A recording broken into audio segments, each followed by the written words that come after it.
This screencast will guide you through the process of locating the Proficiency Scale template and lead you through the steps of creating a Proficiency Scale at College Community.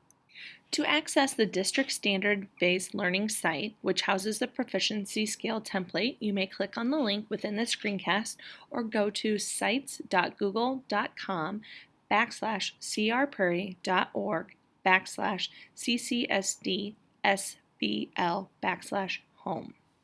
Once you are on the home page, you will click on the title Unit Design on your sidebar. From that drop-down menu, you will choose the Proficiency Scale link. On the Proficiency Scale page, you will be able to click on the New Template link. From there, you will be asked to make a copy of the new Proficiency Scale. When making a Proficiency Scale, you will want to start with the meeting standard level, since this is the expected level for all students and will drive the learning. You will go to your grade level standards and copy the power standard word for word and place it on your Proficiency Scale under the meeting standard level.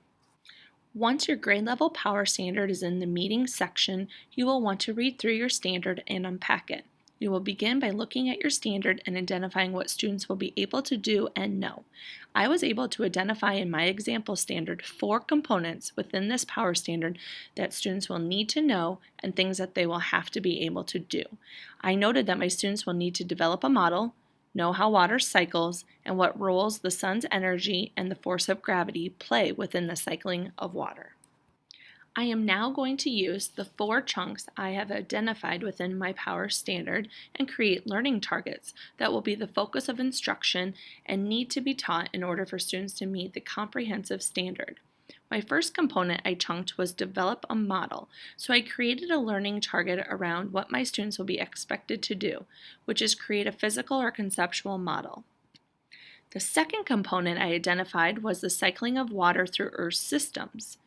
After looking at that component, I identified that students will need to be able to describe various pathways of the water cycle.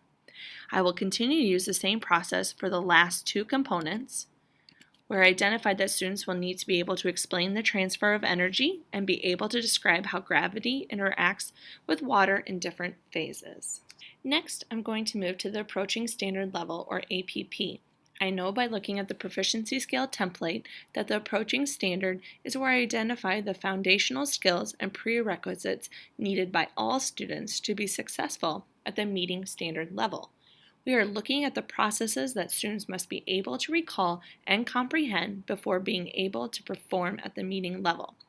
In order to create the approaching level learning targets, your team will need to look at the power standard, the meeting level learning targets, supporting standards, and previous units and/or grade level units and standards in Atlas.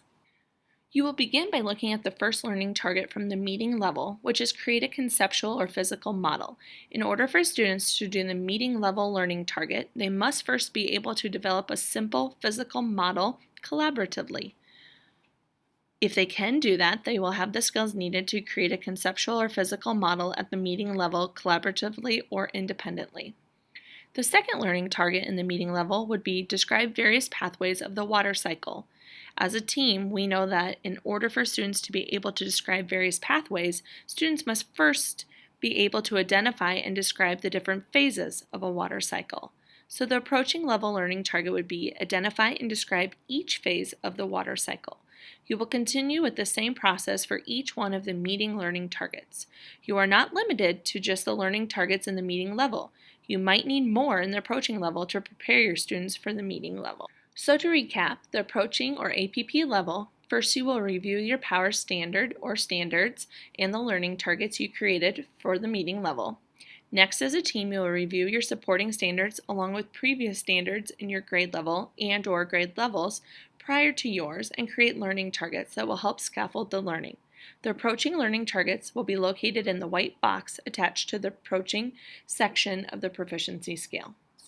Lastly, we have the exemplary level. This level is not just harder tasks, but it is learning that requires deeper or more rigorous thinking.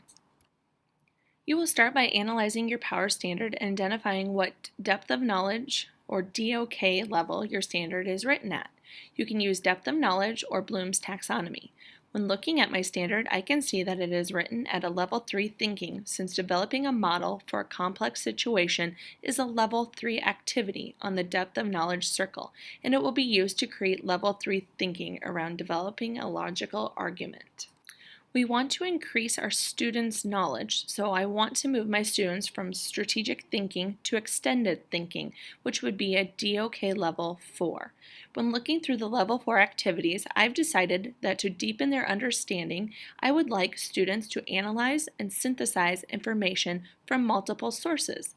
That is how I created my exemplary level, where students will analyze and synthesize previous errors or misconceptions about the cycling of water through the Earth's systems.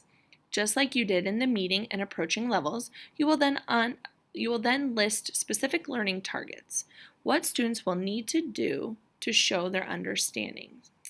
So, students will have to analyze multiple sources, their own and others, and also be able to synthesize that information to construct explanations about the cycling of water through the Earth's systems. One thing to consider is sometimes your power standard will start at a level 2. So in that case, you would push your students in that exemplary level to a level 3 thinking, and if my power standard is already written at a level 4, that I then must create a learning opportunity that is still at a level 4, but a different way of using the content that will push their thinking. Now your team will have a completed proficiency scale that you can start using with your students. Remember, you will want to link your proficiency scale in your curriculum map in Atlas within the units that your power standard is being taught.